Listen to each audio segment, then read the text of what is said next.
Hidup Kristen ada penentangnya, ada penyerangnya, ada pengganggunya, serta ada pembulinya. Tapi bukan hanya hidup Kristen, semua hidup yang mau benar. Misalnya saudara tadinya seorang banci misalnya. Saudara misalnya tadi seorang homoseks, saudara misalnya tadi seorang pengedar narkoba. Saudara tadinya biasa lakukan hubungan seks sebelum nikah, tadinya saudara seorang pelacur misalnya. Tadinya saudara perempuan bawaan misalnya. Tadinya seorang wanita piaraan misalnya. Lalu saudara mau quit, saudara mau berhenti dengan dosa saudara. Pasti ada penentang, ada penyerang, ada pengganggu, serta ada pembuli. Cie, mau bertobat nih ya cie. Bentar lagi tumbuh sayap lu bisa terbang-terbang jadi malaikat lu. Makanya selalu saya bilang, untuk jahat cuma butuh 5 menit. Tapi untuk meninggalkan kejahatan dan dosa kita, belum tentu 5 tahun bisa. Makanya jangan main-main dengan dosa. Karena masuk dalam dosa berarti masuk dalam jerat iblis. Karena iblis mau kita tersiksa, terbelenggu dan akhirnya binasa. Nah kalau kita mau hidup Kristen, ada penentang, ada penyerang, ada pengganggu serta pembulinya. Namun di balik itu semua, makanya Alkitab bilang orang yang bertahan sampai kesudahannya. Artinya apa? Kalau kita taat, kalau kita tetap setia, kalau kita tetap bertahan, kalau kita tetap pandang Tuhan dalam segala hal. Ada pekerjaan yang besar dan penting. Tinggal kita pilih mau fokus kemana. Nah itu sebabnya. Yesus mengerti kondisi kelemahan manusia. Roh memang penurut tapi daging lemah. Itu sebabnya dia bilang, aku tidak akan meninggalkan kamu seorang diri sebagai tim piatu. Aku memberi seorang penolong lain yang akan menyertai kamu sampai selama-lamanya. Yang setuju sama saya bilang, saya butuh Roh Kudus. Supaya lebih mantap. Semua saudara tulis di kolom komen saudara. Saya butuh Roh Kudus. Sebagai deklarasi. Ya semua. Ya saya mau lihat di kolom komen semua sudah tulis. Saya butuh Roh Kudus.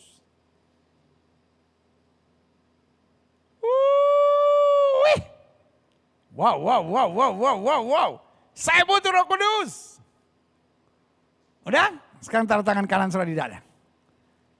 Sama-sama bilang sama saya. Saya butuh Roh Kudus. Saya butuh Roh Kudus. Yesus mengerti. Roh memang penurut tapi daging lemah. Dan Yeremia bilang apa? Aku tahu rancangan apa yang ada padaku mengenai kamu. Bukan kecelakaan tapi hari depan yang penuh harapan. Berarti Tuhan punya hal-hal yang besar, penting, dahsyat dan luar biasa buat kita. Tapi pencuri datang hanya untuk mencuri, membunuh dan membinasakan. Iblis mau buat kita bingung, iblis mau buat kita stres, iblis mau kita debat, iblis mau kita hanya lihat kekurangan orang, kelemahan orang. Sampai yang kita lihat hanya penentang, masalah, persoalan, hal-hal yang menyakitkan, air mata dan pergumulan. Jadi hari ini sudah bisa menilai sendiri di hari Pentakosta ini. Apakah keberagamaan sudah hanya sekedar agama? Atau keberagamaan sudah masuk pada kuasa Allah. Kalau fokus kita hanya kesalahan orang, kekurangan orang, kelemahan orang, hal yang menyakitkan, kepedihan, air mata. Maka saudara yang kasih dalam Tuhan berarti kita hanya beragama.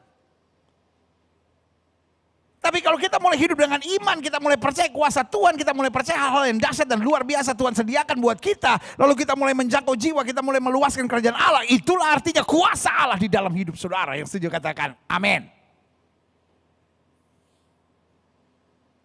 Kita mau fokus yang mana? Kesalahan orang, hal-hal yang memancing kita debat, hal-hal yang membuat kita emosi, hal-hal yang membuat kita stres, atau sebaliknya, berharaplah kepada Tuhan. Sebab kasih setianya dahsyat dan luar biasa, haleluya, klik. Hari Pentakosta menyadarkan bahwa kita perlu Roh Kudus. Seorang kayakah engkau butuh Roh Kudus. Engkau hamba Tuhan yang diurapikah engkau butuh Roh Kudus. Engkau orang berdosa yang jatuh bangun dalam dosa engkau butuh Roh Kudus. Engkau orang miskin, susah, sengsara engkau butuh Roh Kudus.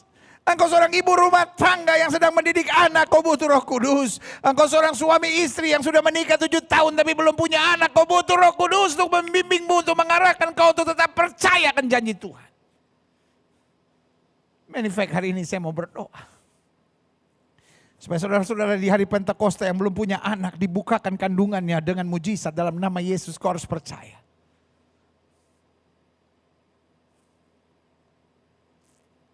Adik-adik muda yang kau butuh kuasa Roh Kudus.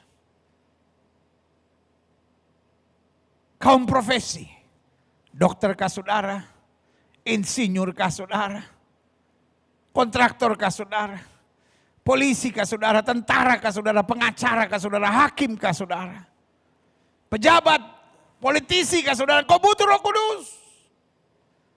Repotnya banyak politisi agamanya Kristen tapi tidak dipimpin dengan Roh Kudus. Makanya ngaco langkahnya. Menghalalkan segala cara. Saya berdoa supaya setiap kita di hari Pentakosta ini menyadari, nggak cukup hanya beragama. Saya butuh dipimpin Roh Kudus. Karena kalau Roh Kudus di dalam kita, maka menolong kita fokus pada pekerjaan yang besar dan penting.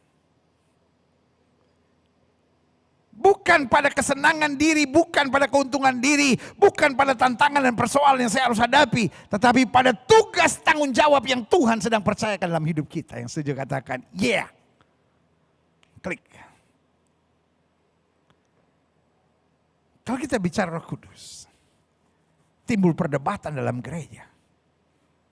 Apa itu Roh Kudus? Harus berbahasa roh kah? Apa itu Roh Kudus? Harus goyang-goyang. Haleluya, haleluya, haleluya. Bahasa roh juga harus aliran yang mana? Ada aliran sandal lama, sandal lama, sandal lama, sandal lama, lama-lama sepatu. Ada yang aliran alamu. Alamu. Ambon lapar makan orang. Belakangnya nyeletuk. Batak lapar makan Ambon. Sorry. Bukan maksud saya. Tetapi ini celetukan-celetukan yang ada. Apa itu bahasa roh alirannya sandal lama? Alamu.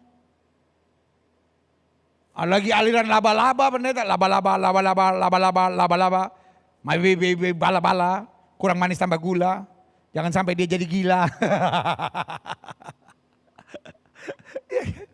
Itu kan aliran-aliran yang menyerang bahasa roh gitu. Sudah kasih dalam Tuhan. Biar Tuhan yang menilai. Tapi buat saya, kalau kita bicara Roh Kudus, jangan dikecilkan nilainya hanya soal bahasanya. Biarkan masing-masing orang dengan penafsirannya. Tapi mari kita lihat Alkitab bukan dari dua sisi mata uang ini, tapi lihat dari sudut pandang Allah sendiri. Paket Roh Kudus yang pertama bicara kuasanya. Barang siapa yang menerimanya, kata Alkitab, diberinya kuasa. Kalau Roh Kudus turun ke atas kamu menerima kuasa. Yang pertama saya percaya kuasa untuk menjadi semakin serupa dengan Kristus. Yang kedua kuasa untuk meninggalkan dosa. Yang ketiga kuasa untuk menjadi saksi Tuhan. Dan yang keempat kuasa untuk berkata tidak pada kenikmatan daging. Dan yang kelima kuasa untuk mengalahkan setan-setan. Dan yang keenam kuasa untuk berjalan dalam ketaatan penuh bersama dengan tuntunan kebenaran firman Tuhan. Karena Alkitab bilang Roh Kudus akan mengingatkan kita akan seluruh janji Allah. Tanpa kuasa Roh Kudus, Alkitab bilang setiap kali aku ingin buat yang baik, yang jahat aku perbuat. Pernah gak sudah ngalamin gitu? Saya pengen sabar pendeta tapi gak tahan gregetan. Nah itu dia. Aha. Saya pengen jadi istri yang baik pendeta, tapi kadang-kadang tuh nggak tahu itu saya mulai ngomel lagi gitu. Saya pengen gitu jadi suami yang lebih sabar, menahan diri. Tapi kadang-kadang istri saya tuh mancing-mancing gitu, sehingga emosi saya memuncak lagi. Saya pengen gitu jadi anak muda yang tidak melakukan hubungan seks sebelum nikah gitu. Siapa sih pendeta yang pengen gitu kok hidup kok murahan banget gitu lakukan hubungan seks sebelum nikah. Tapi gimana ya pendeta, saya udah gak mau tapi jatuh. Itu yang saya bilang, kita hanya beragama. Tapi gak ada kuasa untuk berkata tidak pada kenikmatan daging. Itu sebabnya you need the Spirit of God. Saya khawatir terlalu banyak serangan terhadap Roh Kudus. Karena itu dimotori oleh setan. Supaya anak-anak Tuhan tidak mengejar hadirat Tuhan. Supaya anak-anak Tuhan tidak menerima kuasa Roh Kudus. Sehingga kuasa Roh Kudus dianggap hanya kebutuhan dari hamba-hamba Tuhan tertentu. No. Setiap kita yang menyadari kita lemah. Setiap kita yang menyadari kita terbatas. Setiap kita yang menyadari bahwa kita mau hidup benar. Kita mau hidup dalam janji-janji Tuhan. Dia harus dipimpin oleh Roh Kudus. Karena bicara Roh Kudus, yang pertama bicara kuasanya. Makanya Yesus sedang mengerti. Dia tidak mungkin meninggalkan kita dan murid-muridnya sendiri. Dia bilang aku akan memberikan penolong lain. Berarti Roh Kudus disediakan buat kita. Karena itu kita harus menghargai. Karena Roh Kudus adalah pribadi. Jadi Allah kita satu. Dalam 3 pribadi. Pribadi Bapa yang menciptakan. Pribadi Kristus yang menebus ciptaan. Dan pribadi Roh Kudus yang menyertai kita. Lalu saudara tanya bagaimana Allah kita satu dalam 3 pribadi. Karena dia Allah saudara-saudara. Orang sekarang aja bisa bilang sultan mah bebas. Apalagi Allah, dia bisa buat apa saja yang dia mau. Kenyataannya dia satu dalam 3 pribadi. Amin. Dan karena dia pribadi. Biarkan Roh Kudus itu aktif dalam hidup kita. Dalam hal-hal tertentu kita bilang, Roh Kudus tolong aku. Roh Kudus aku sedang bingung. Roh Kudus tuntun aku, kuatkan aku, bimbing aku. Dan pribadi yang Allah sediakan buat kita untuk menjadi penolong. Akan memampukan kita. Yang kedua, paket Roh Kudus itu bicara tentang urapannya. Daud bilang, sekarang aku tahu. Tuhan memberi kemenangan kepada orang-orang yang diurapinya. Apa arti diurapi? Dipenuhi. Dijaga, dilindungi, dikuasai. Makanya Alkitab bilang hidupku bukan aku lagi tapi Kristus yang hidup dalam aku. Nah Kristus bekerja lewat apa? Lewat rohnya. Makanya Alkitab bilang roh yang membangkitkan Kristus dari antara orang mati ada dalam kita. Makanya ada lagunya. Penuhiku, urapiku dengan hadiratmu. Kita butuh diurapi oleh Tuhan. Banyak gereja sudah tidak mengajar lagi tentang pengurapan. Banyak gereja hanya mengajarkan akhir zaman. Banyak gereja hanya mengajarkan tentang doktrin, tentang segala sesuatunya. Tetapi tidak lagi mengajar tentang doktrin Roh Kudus tentang pengurapan. Dianggap, oh itu aneh, itu ajaran-ajaran pengurapan itu aneh. Apakah ada pengajaran yang tentang pengurapan yang aneh? Ada. Tapi bukan berarti semua pengajaran tentang pengurapan itu aneh. Karena Alkitab bicara tentang pengurapan. Kita harus diurapi. Adik-adik muda. Pastikan kau berdoa. Tuhan urapiku. Kalaupun sudah belum mengerti banyak, satu yang kita tahu Alkitab mengajar tentang pengurapan, itu pasti betul minta sama Tuhan. Tuhan urapi aku. Pak, engkau yang lagi sukses, minta pengurapan dari Tuhan. Supaya kau gak salah jalan, supaya kau gak lupa diri, supaya kau selalu diingatkan oleh kuasa Roh Kudus. Berarti yang pertama bicara Roh Kudus, bicara kuasanya. Yang kedua bicara pengurapannya. Yang ketiga, bicara Roh Kudus itu berarti hikmatnya. Karena Roh Allah memberikan hikmat buat kita. Sementara roh setan memberi jalan pintas buat kita. Kita lagi bingung nih, ada masalah. Lalu tiba-tiba ada suara, udah bohong aja. Itu dari roh setan. Roh Tuhan akan bilang, katakan kebenarannya. Saudara punya utang. Roh setan bilang, udah lari aja, bohongin orang itu, tipu orang itu. Roh Kudus bilang, kamu harus hadapi. Kamu harus berjuang. Lihat ya. Masalah rumah tangga. Roh setan akan bilang, udah cerai aja. Tuh perempuan itu bisa menghargai kamu, istri kamu gak bisa menghargai kamu. Tuh laki-laki itu bisa menghargai kamu, suami kamu gak pernah bisa menghargai kamu. Itu roh setan. Roh hikmat dari Tuhan berkata, kamu harus lebih sabar sama suami kamu. Kamu harus lebih tenang menghadapi istrimu. Udah jangan pancing pada perdebatan. Karena kamu ngomong apapun kan jadi akhirnya berdebat. Udah tenang aja, sabar aja, minta tuntunan Tuhan. Lihat saudara yang kasih dalam Tuhan. Siapa yang berbicara buat kita? Itulah Roh Kudus. Terlalu bodoh kalau gereja menentang Roh Kudus. Terlalu bodoh kalau hamba-hamba Tuhan menentang Roh Kudus dan tidak mengajar untuk kita aktif dekat dan terus dipimpin Roh Kudus. Karena kuasa Roh Kudus yang pertama paketnya kuasanya. Yang kedua urapannya. Yang ketiga hikmatnya menuntun kita. Yang keempat karunia-karunianya. Dalam 1 Korintus dijelaskan tentang karunia-karunia. Dan dalam bagian lain juga dijelaskan tentang karunia kepemimpinan, karunia memberi. Ada begitu banyak karunia. Sebagian hanya menyimpulkannya dengan 9 karunia-karunia roh. Tapi sebagian menambahkannya dengan beberapa lagi di samping 9 karunia dalam Korintus itu. Karunia iman, karunia menyembuhkan, karunia marifat, karunia berkata-kata dalam bahasa roh, karunia menafsirkan bahasa roh, dan karunia-karunia yang lain. Tapi ada lagi karunia-karunia dalam pelayanan misalnya. Karunia guru, karunia rasul, karunia nabi, karunia gembala, karunia penginjil. Lalu karunia-karunia tugas keseharian misalnya.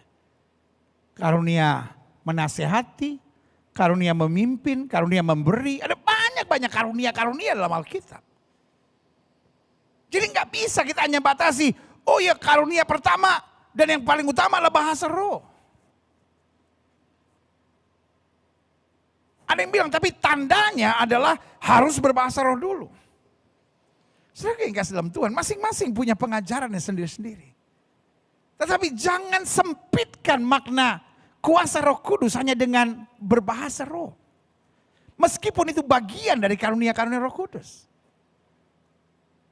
Tinggal kita minta. Kalau Tuhan beri ya Tuhan akan beri. Kalau Tuhan tidak beri masa ya kita mesti ikut-ikutan orang. Lalalong. Labilong-bilong. Lama-lama jadi nabirong. Iya. Aduh. Salah seorang sahabat saya,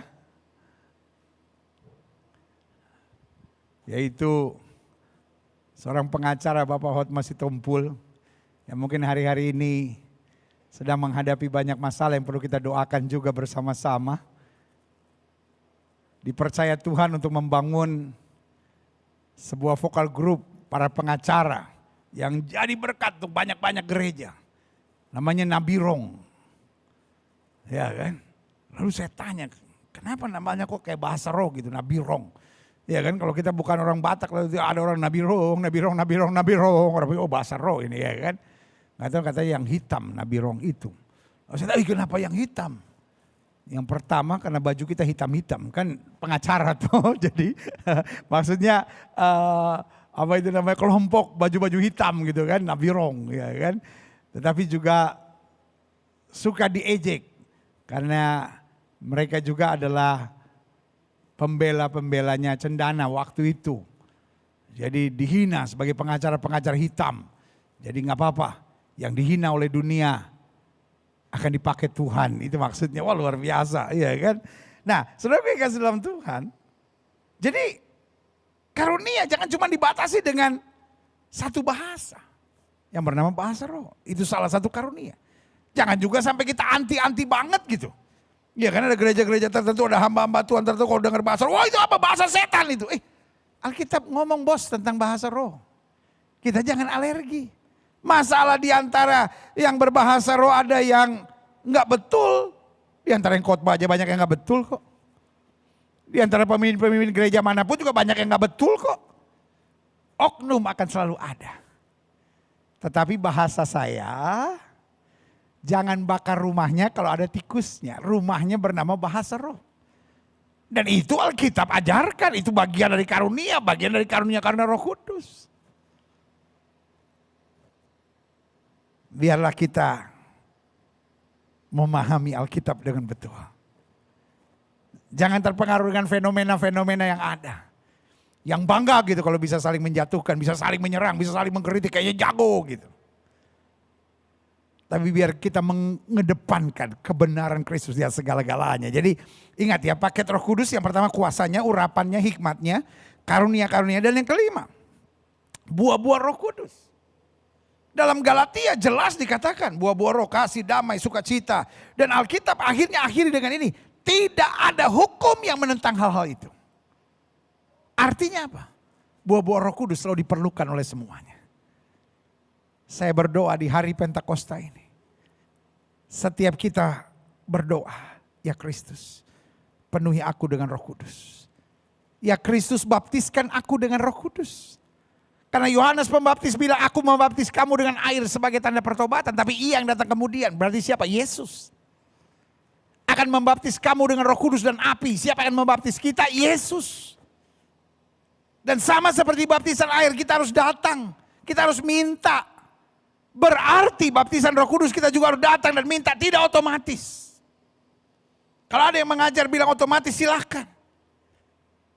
Tetapi saya pakai pelajaran simpel. Kita kalau mau dibaptis dengan air, kita harus datang. Kita harus mempersiapkan diri, mempersiapkan hati. Apakah Yesus mau membaptis sendiri atau kita mau minta hamba Tuhan untuk menolong kita, untuk mengarahkan kita? Silahkan, yang pasti baptisan Roh Kudus datangnya dari Kristus. Bisa melalui hamba Tuhan, bisa juga tanpa melalui hamba Tuhan. Jelas? Jadi jelas ini adalah dua hal yang berbeda. Aku membaptis kamu dengan air sebagai tanda pertobatan. Tapi ia yang kemudian, yang membuka tali kasutnya pun aku tidak layak, dia akan membaptis kamu dengan Roh Kudus dan dengan api. Kalau ada yang pengajarannya berbeda, saya hargai, saya hormati. Karena ada saja yang berkata, otomatis baptisan air itu adalah baptisan Roh Kudus. Silahkan. Karena Yesus waktu dibaptis dengan air, Roh Kudus turun. Ya karena dia pembaptisnya. Tapi dalam pengalaman-pengalaman lain tidak dijumpai hal yang sama. Artinya apa? Setiap orang boleh menafsirkan. Tetapi saya berpegang pada Alkitab. Dua pengalaman yang berbeda. Karena saya rindu setiap jemaat Tuhan. Dan gak ada salahnya, gak ada salahnya. Kalau memang waktu kita dibaptis kita penuh dengan Roh Kudus, gak ada salahnya untuk kita minta lagi kan. Alkitab bahkan berkata berdoalah bertalu-talu. Alkitab bilang minta Roh Kudus. Amin. Karena Tuhan tidak pernah beri batu untuk anak-anak yang minta roti. Tuhan akan memberikan Roh Kudus bagi setiap mereka yang memintanya. Dan kita gak bisa hanya pisahkan salah satu. Oh saya hanya butuh urapannya, saya hanya butuh kuasanya. Saya hanya butuh buah-buah rohnya. Sampai banyak perdebatan bilang mana yang lebih penting, buah roh atau karunia. Gak ada, itu paket bersama. Tanpa salah satunya, kita belum mengalami Roh Kudus. Karena kalau sudah mengalami Roh Kudus, otomatis sudah diurapi, sudah akan menerima kuasanya, hikmatnya, karunia-karunianya, dan buah-buahnya. Amin. Itu sama seperti orang Manado bilang kelaper tart. Di dalam kelaper tart itu ada ketahuan pendeta so lapar ini. Karena lagi puasa tuh ya. Jadi aduh pendeta hari terakhir masih ingat tuh kelaper tart. Waduh. Sudah gue kan. Di dalam kelaper tart itu kan ada telur, ada susu, ada apa itu namanya, ada kelapernya itu, ada apa itu namanya, kelapanya, ya kan? Ada bumbu-bumbu lain tuh, ada segala macam di dalamnya itu kan, Iya kan? Nah kan kita nggak bisa pisahin satu-satu. Makanya ada teman saya, pas lagi ulang tahun, kita semua kasih dia kue tart gitu. Dia bilang, aduh kue tart gini gue lagi diet nih, mentahnya aja. Teman saya yang satu bilang, oh lu mau mentahnya? Ya nanti gue kasih telur, tepung, gula, mentega. Pembagian sembako dong ya kan. Kan maksudnya dia mentah duitnya ya kan. Duitnya saudara. Tetapi ya ketika dipisahin, klaper tart nggak ada kelapanya. Cuman ada telurnya, dia bukan telur. Dia bukan klaper tart. Dia jadi telur rebus. Ngerti gak maksud saya? Paket Roh Kudus itu lengkap, kuasanya, urapannya, hikmatnya, karunia-Nya, buah-buah rohnya. Setiap saudara. Saya berdoa supaya di hari Pentakosta ini betul-betul menantikan Tuhan urapi aku. Penuhi aku dengan Roh Kudus-Mu. Pimpin aku. Sehingga kita betul-betul mengalami bukan hanya Kristen sebagai agama. Tapi Kristen sebagai kuasa Allah yang luar biasa. Klik. Selanjutnya. Saya pelajari di hari Pentakosta ini. Kepastian bahwa kita bisa mengerjakan pekerjaan yang besar dan penting. Meskipun di tengah kekurangan, kelemahan kita, bahkan di tengah tantangan, di tengah masa-masa yang sukar yang harus kita jalani. Saya berdoa, supaya di hari Pentakosta ini setiap kita penuh dengan kuasa Allah. Untuk dapat mengerjakan pekerjaan yang besar dan penting. Meluaskan kerajaan Allah, memenangkan jiwa-jiwa, menjadi berkat. Dan dimanapun kita berada, kita boleh menjadi saksi Tuhan. Ada yang bilang, ya mungkin orang-orang tertentu bisa.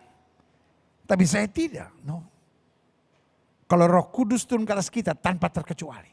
Alkitab bilang kalau Roh Kudus turun ke atas kamu, kamu akan menerima kuasa. Sama-sama bilang sama saya, kuasa.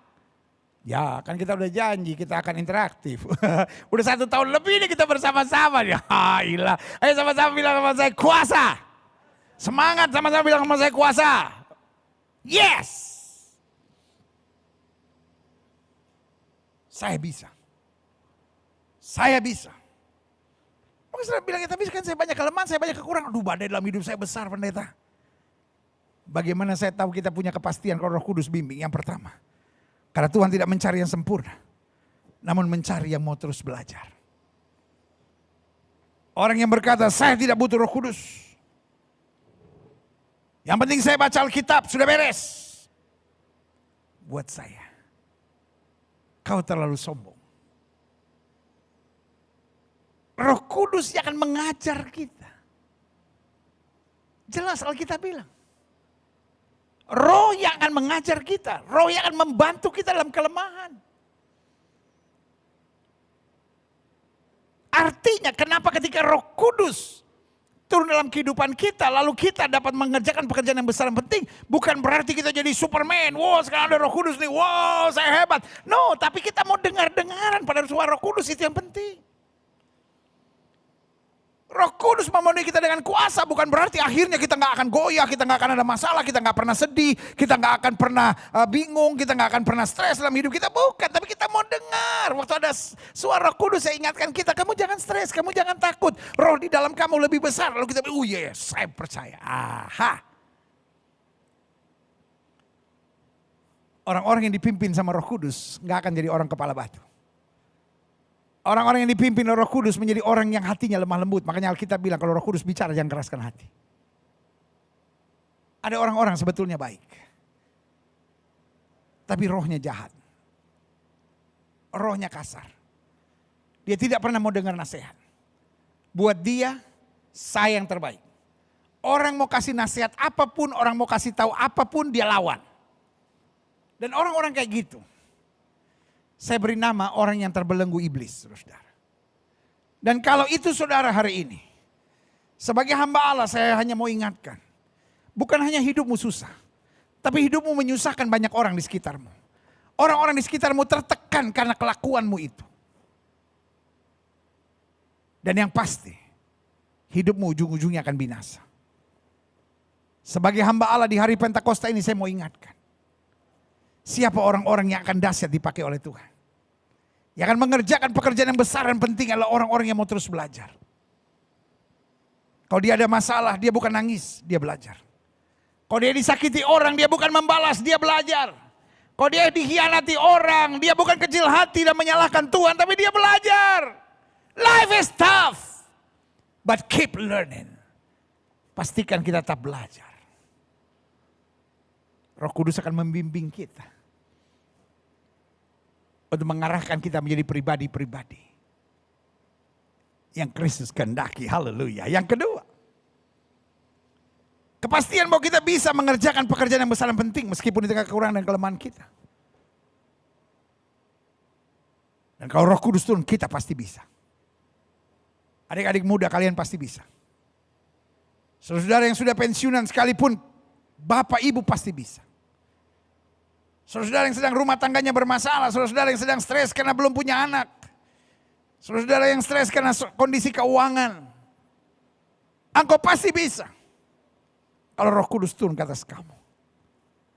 Karena Tuhan tidak mencari yang sempurna, namun mencari yang mau terus belajar. Asal kita mau terus belajar. Yang kedua, karena Tuhan telah memanggil dan memilih kita, maka dia terus melatih, menguatkan dan menyempurnakan kita. Ingat, selalu saya bilang begini.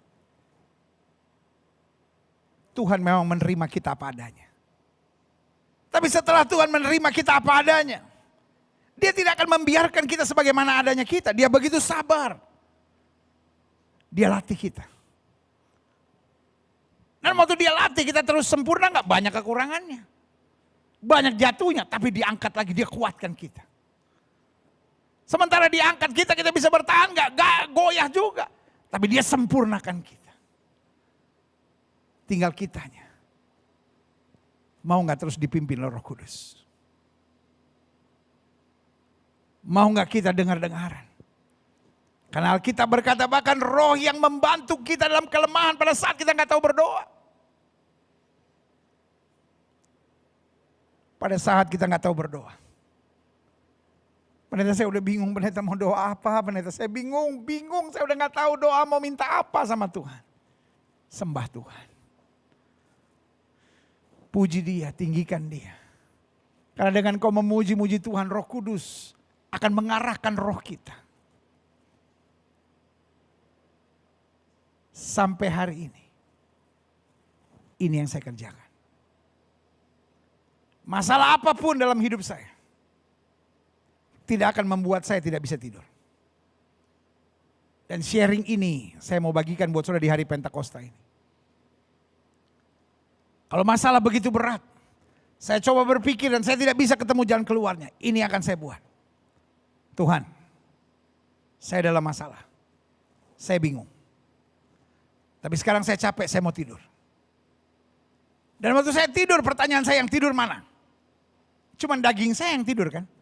Roh saya tidur enggak? Enggak.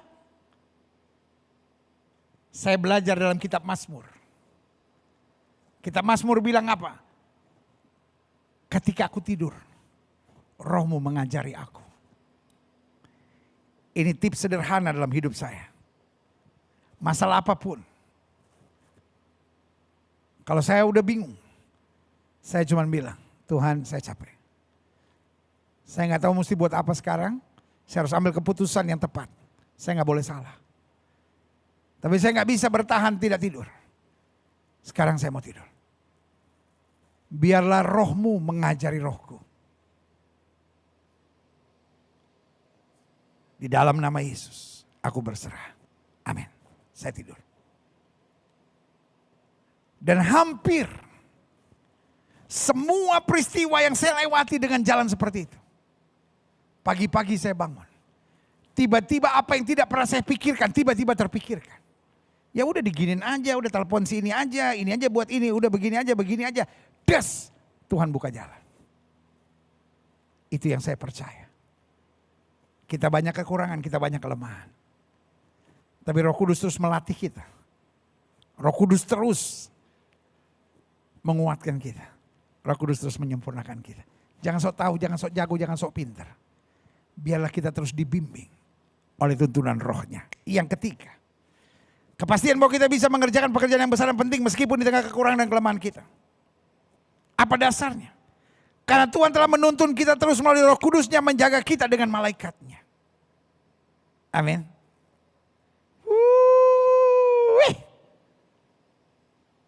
Saya terlalu percaya.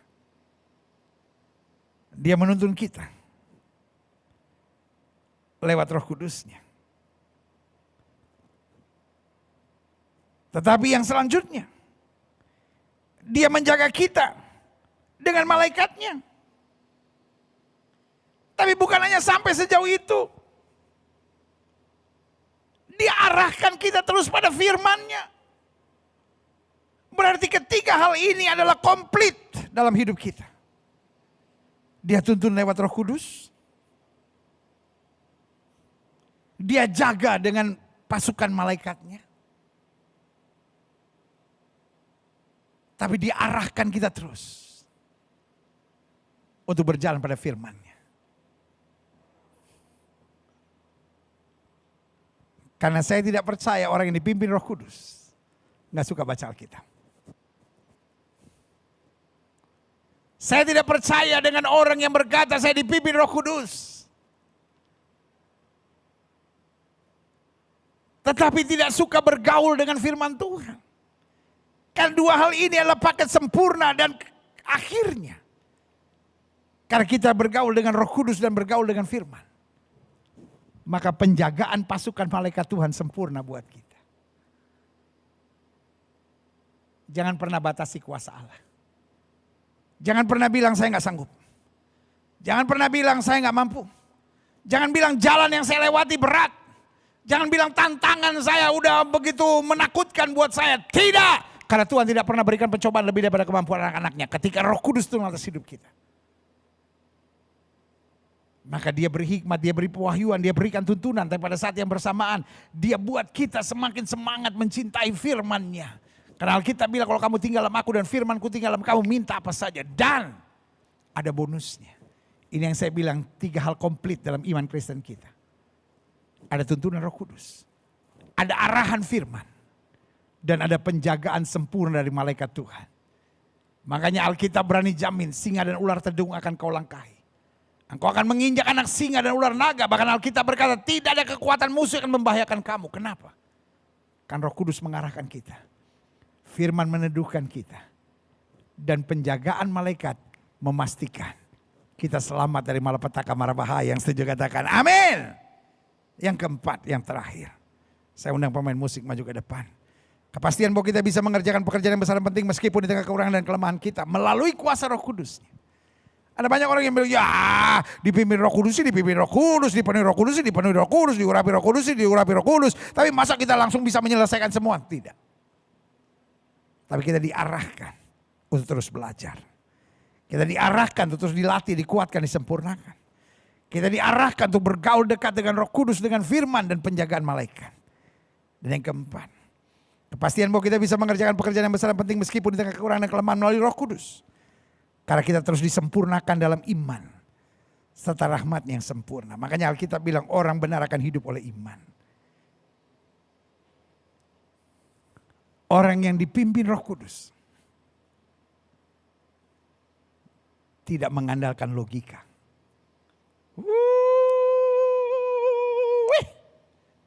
Yes, orang yang dipimpin Roh Kudus, dia akan berjalan dalam iman.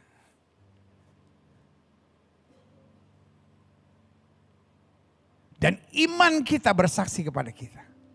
Kalau semua pintu tertutup, semua jalan buntu, semua kelihatan mustahil, masih ada satu kata. Kata itu bernama rahmat. Kata itu bernama anugerah. Kenapa Daud bisa mengalahkan Goliat? Bukan karena perhitungan dan kemampuan yang hebat. Anugerah. Kenapa Daniel dibuang ke gua singa tapi aman? Satu kata. Anugerah. Kenapa Sadrak Mesach Abednego dibuang ke dapur api yang dipanaskan 7 kali lipat tapi tidak terbakar? Satu kata. Anugerah. Pak, engkau boleh bilang sama saya, menurut hitungan manusia, anak saya nggak mungkin tertolong. Pak, masih ada anugerah. Masih ada rahmat Tuhan.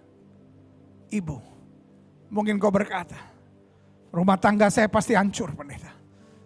Nggak mungkin bisa bertahan. Ibu, di hari Pentakosta ini, izinkan saya sampaikan satu kata. Masih ada anugerah. Masih ada rahmat Tuhan bagimu.